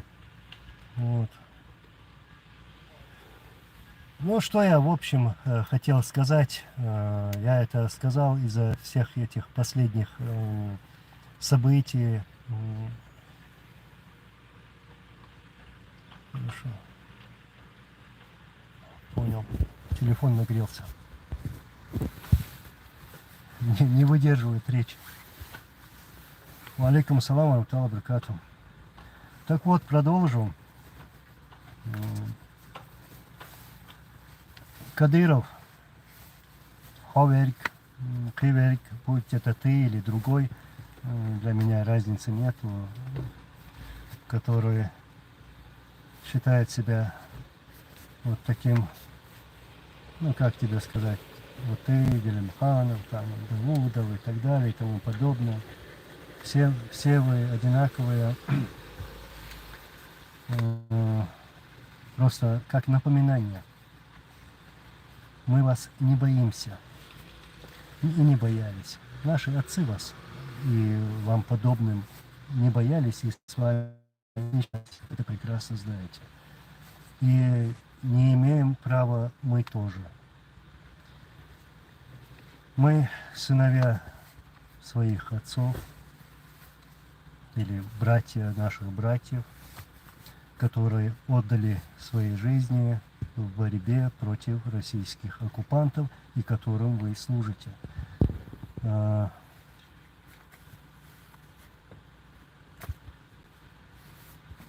Как это говорится, мы больше хотим умереть, чем вы хотите жить. Вот. И мы готовы к этому. Вот почему мы не боимся. Мы не хватаемся за эту жизнь, мы не хватаемся за этот мир, мы не хватаемся за деньги или там еще там что-либо другое. Нет, не это важно. Важна честь человека, чтобы сохранить эту честь, чтобы не стать таким мерзким предателем, кем вы стали. Вот. А мы этого не сделаем. Мы в другой мир уйдем вот с таким мнением. И пришлете вы 1 киллера или 1,5 или 10 киллеров, это тоже нас не пугает. Полный вперед. Вот. Но, как я говорил в прошлом году, раз уж, если вы уж там решите, давайте там что-то сделаем, такой мужественный поступок в любое время, любая точка, любые координаты, в любое место готовы, иншаллах, ходать, излуш, ходать, шухкуешь. Видишь, Халду, когда ты будешь засыпать, Кадыров, Не забывай, что ты предатель. И когда ты будешь просыпаться, тоже так сразу, чтобы у тебя первая мысль была: ой, я предатель, моего отца убил Путин, я служу ему, я отрабатываю ему, я боюсь его. Вот, что помни это. И ты, и другие, которые рядом с тобой, которые угнетают вот чеченский народ, которые издеваются над чеченскими женщинами. Вот. Кто вы после этого? Вы никто. Вы никто. Вот так вот. Вот что я хотел сказать.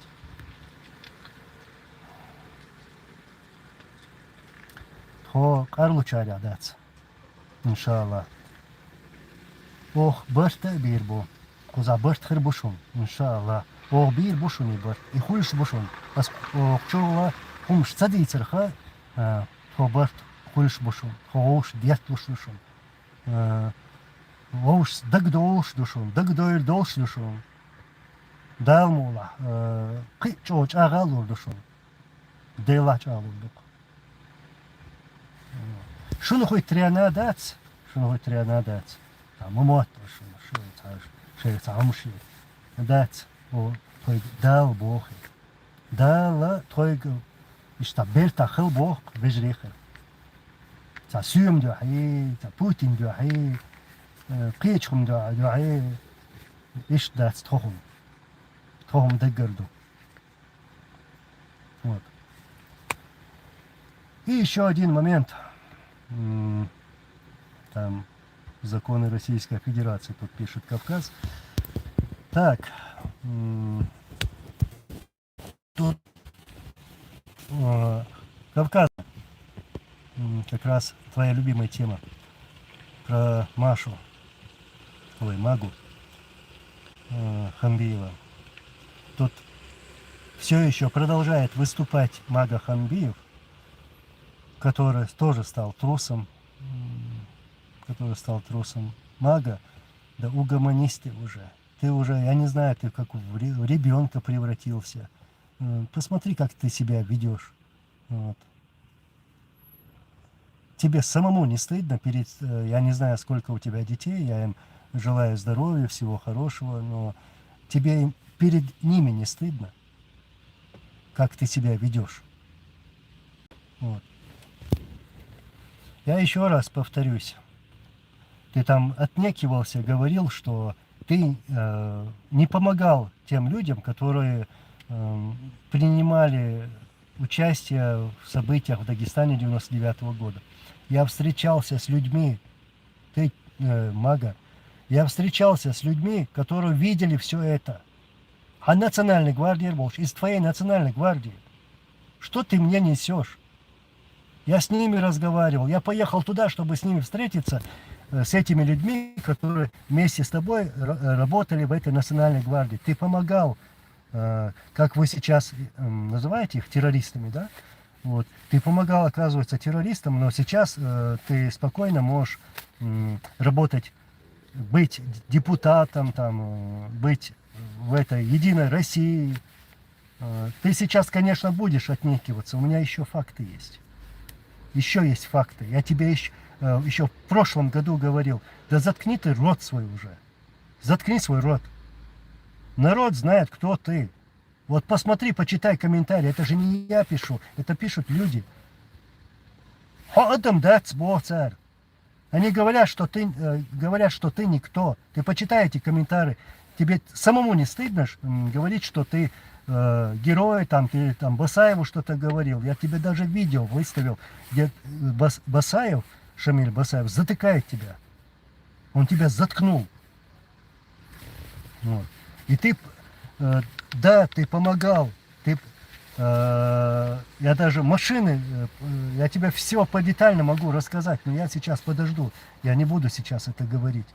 Но у меня есть факты, что ты, да, действительно помогал тем, которые воевали в Дагестане. Вот. Ты предатель. Ты тоже, когда будешь засыпать и когда будешь просыпаться, помни, что ты предал всех.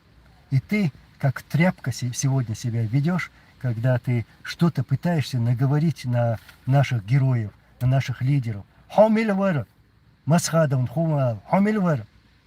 Кто ты такой вообще? Кто ты такой вообще, чтобы Басаеву что-то сказать против Басаева?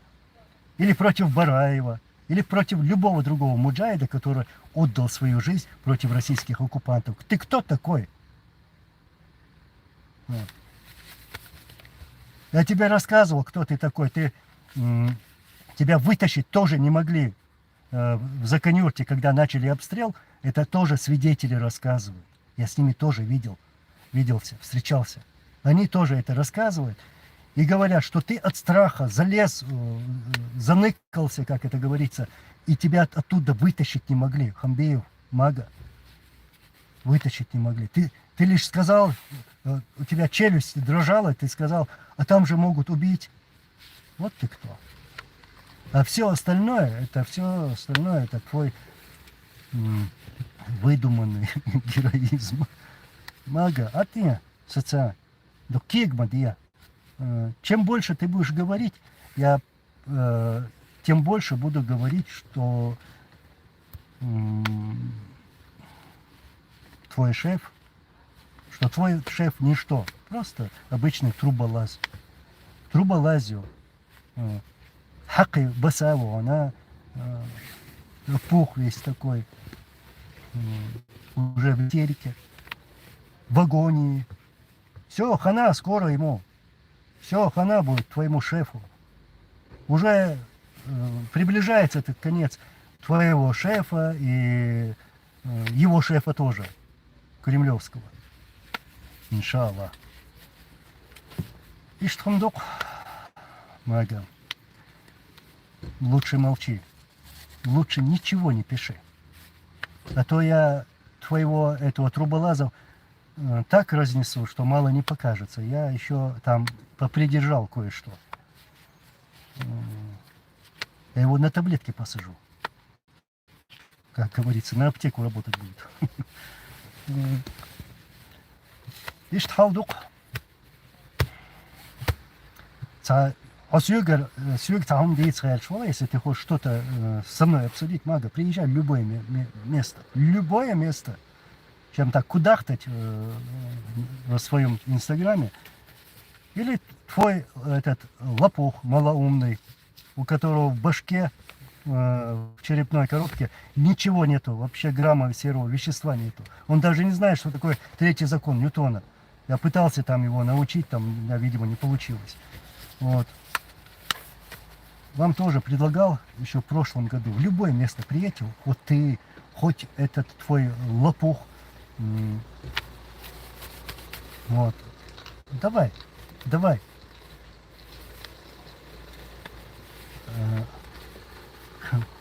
Да, и кувшин свой прихвати, тут написали тебе. Видишь, что думают люди о тебе, Мага. Это было в твой адрес. Валлахи, биллахи, таллахи. Абсолютно со пусарияш маваца. Ще кам дуахкан, ще муахк буахкан. Нохчи кам хыллык дин бол. И гайскшын, цер ди хайвел, цер ахчадуш. Цент яхуэтан, цер садалул дубош. Камилш тяж бол нахя. Со вещам мац. Еще деле мострый был. Еще мунафик еще.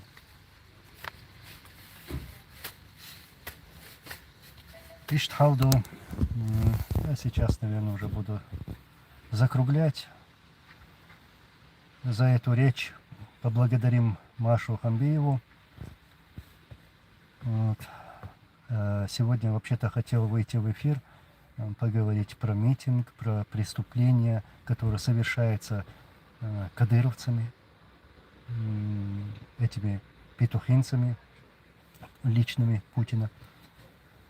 И хотел поговорить про эти преступления и рассказать, что происходит здесь, что мы собираемся, что люди выходят на митинг, что у нас все хорошо, что мы идем к этому единению, иншаллах. И все у нас будет, иншаллах, хорошо. А вот мое это эмоциональное выступление, как я сказал, благодарим Машу Хамбиеву. Вот так. Я сейчас быстро пройдусь по комментариям.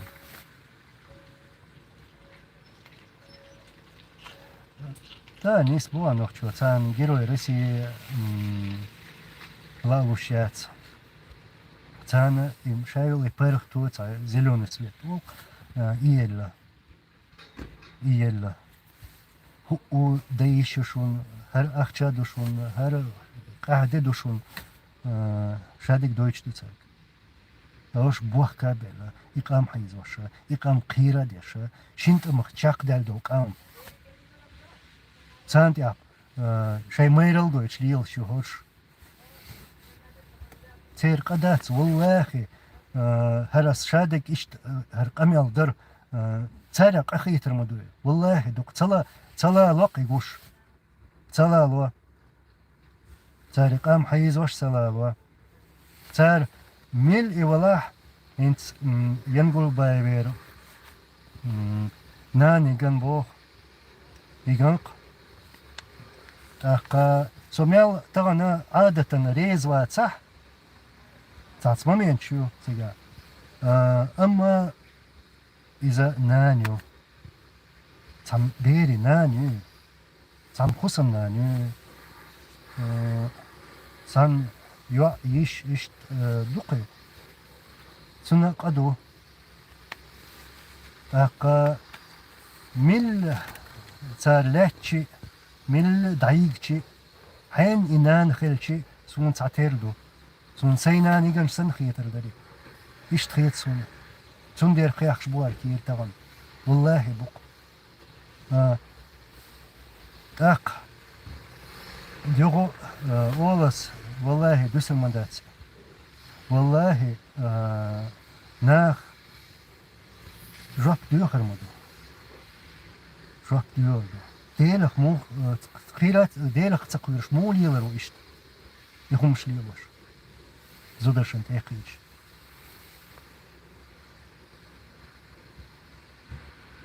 Нокчу один я хуяри ючил и турбичу алил шелгон.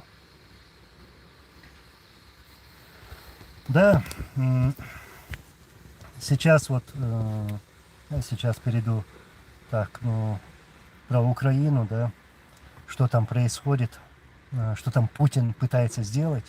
Он сейчас обвиняет там НАТО, там Госдеп, там Украину, саму Украину. Хотя сам виноват в том, что все это развернул вот так, что вторгся на территорию Украины, что начал убивать украинцев. Виноват Путин. И он виноват в сегодняшних событиях, что там вот-вот уже начнется война. На самом деле, вот все страны, вот, включая вот эту страну, Норвегию, они уже объявили норвежцам, чтобы они покинули Украину. То есть это идет к войне. Путин довел все это до войны. Он начал ее. И хвала Аллаху, что люди в мире понимают, кто такой Путин, кто правит Россией. Я ничего плохого в адрес России, я имею в виду, русского народа не говорю, или россиян не говорю. Нет, я им желаю всегда мира. Вот именно Путин виноват. Что он будет посылать их сыновей туда, в Украину, умирать за свои интересы. Не за интересы России. Не за интересы России. Как посылал и он, да, и Ельцин умирать российских солдат и офицеров на нашу чеченскую землю. Им все равно, кто погибнет. Им без разницы. Вот кто виновен. Оставьте украинцев в покое. Оставьте чеченцев в покое. Оставьте других в покое.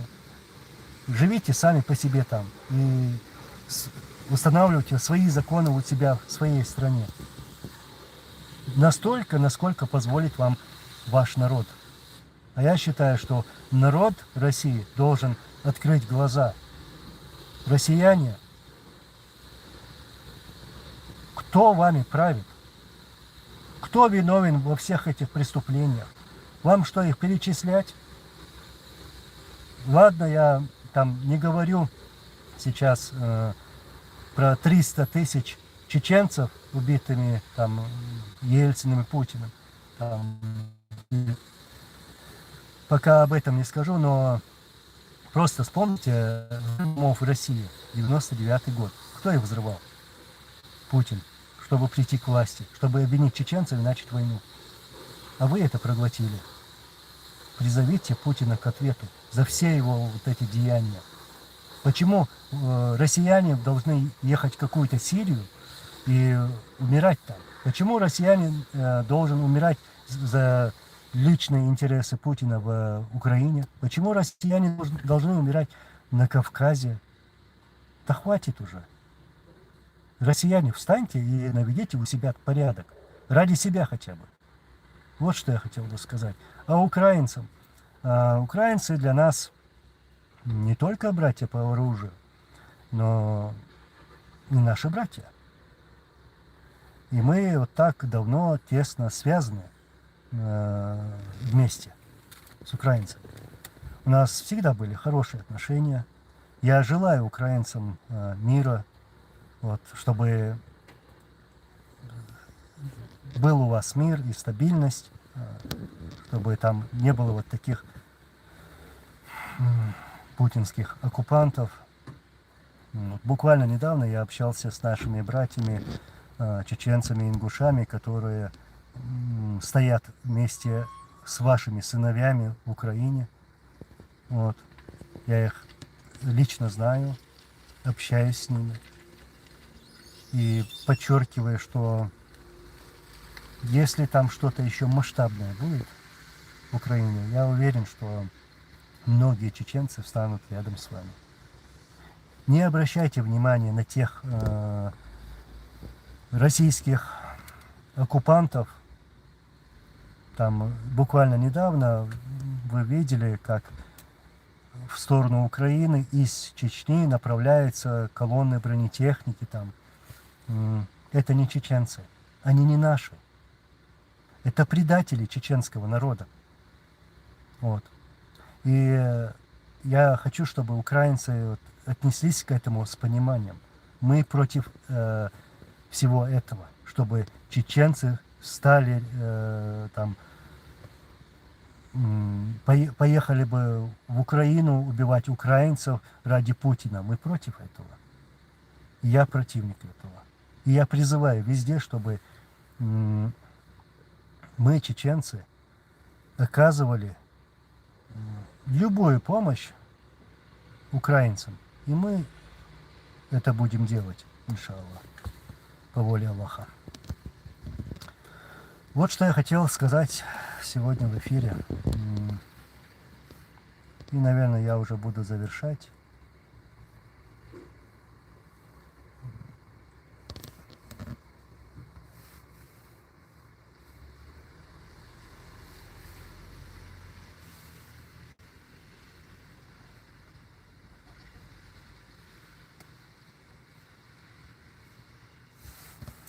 Концовку, ну тут в основном комментарии, переписка. Хорошо. Я благодарю всех. Извините, наверное, я даже считаю, что я не должен извиняться за свое вот эмоциональное такое высказывание в адрес тех петухинцев, но иногда надо. Иногда надо. Мы будем говорить. И еще раз повторю, не будет меня, будет другой.